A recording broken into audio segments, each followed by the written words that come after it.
What's up, guys? Yeah, that burner means that it is cold. It is really cold right now outside, at least for me. I'm a Southern California boy, and it's like 20 degrees outside, and I'm frigid. But what am I up to? It ain't gonna stop me.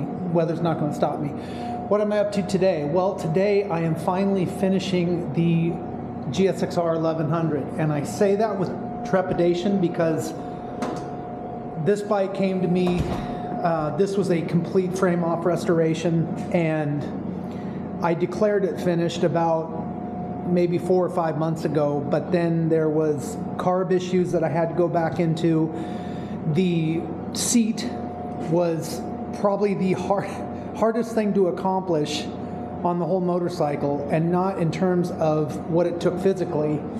I mean, I rebuilt the engine on this motorcycle, but getting the seat done and done correctly was very troublesome. I ended up having to send it to a good friend of mine that does all the Baller Gulfstream jets and private jets at the Van Nuys Airport, and he finally got it right. It's the right color. It's actually a little bit lighter than what stock is, but I think that is a plus because the stock seat never looked correct to me.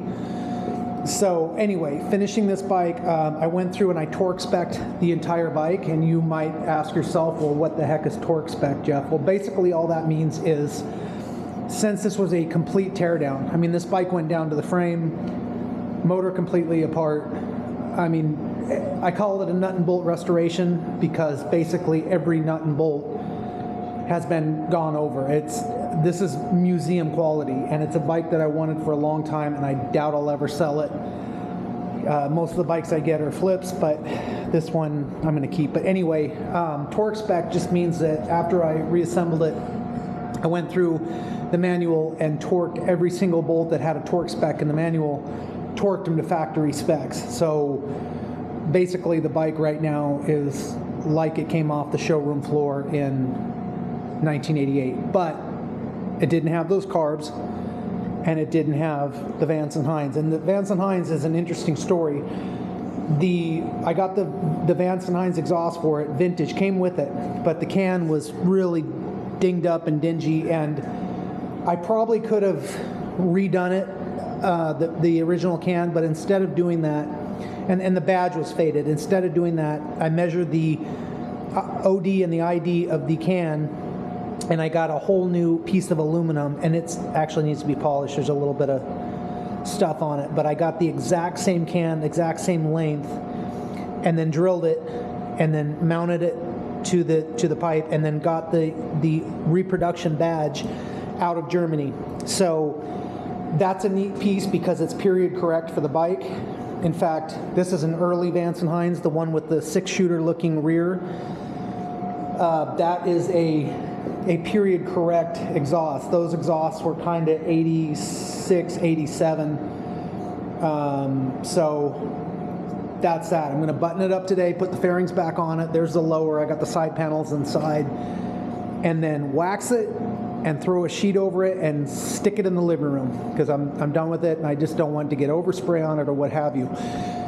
So let's talk about the Harley Davidson. Well, I inherited this bike. It did not look like this. The paint job was the original paint job. It was quite hideous, and honestly, I would have kept the paint job on it, but it had a big dent up here, and I suspect that when Sheila's father crashed the bike, his knee hit that. So this has all been repaired, and then I had it resprayed in this color, and eventually I'm going to have it ghost flamed and probably throw a purple, more of a purple pearl on the top of it just to change the color a little bit. But the big deal with this bike, I went through everything, new pipes, new primary cover, detailed everything, repainted the swing arm, redid the bars. It had some horrible mini ape hanger looking stock bars on it, so I did this.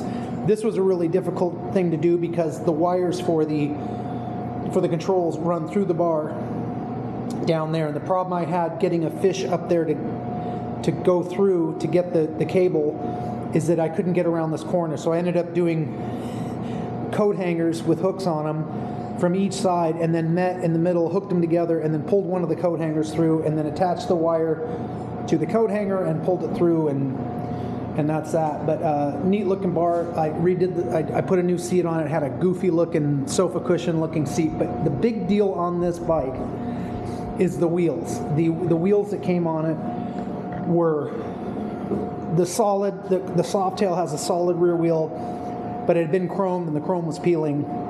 The Softail wheel is a 16. I always like the look of the 18.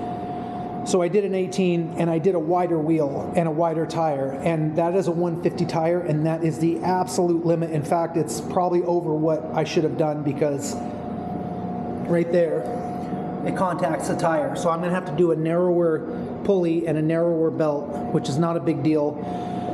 It's a little bit of a big deal because not only do I have to take off the outer primary, I've got to take off the inner primary to swap the belt out. Whatever, I'll get through it. So the other big thing about it is getting the spacers correct, and I'm going to work on those today. I got some really great stock, and this was not cheap. This piece of aluminum was 30 bucks. But I'm going to have to do some spacer work and then get it perfectly so that the spacing is ideal. So I'll finish that today, and then I start on the front wheel. I did a wider front with a bigger tire, and that's going to take some little bit of work, not as major, but I'm going to have to figure out something for speedometer, because this does not have the boss for the speedo that turns the gear for the speedometer. That's all right, because I want to do a GPS speedo anyway. But you can see that there's two. It's set up for dual disc.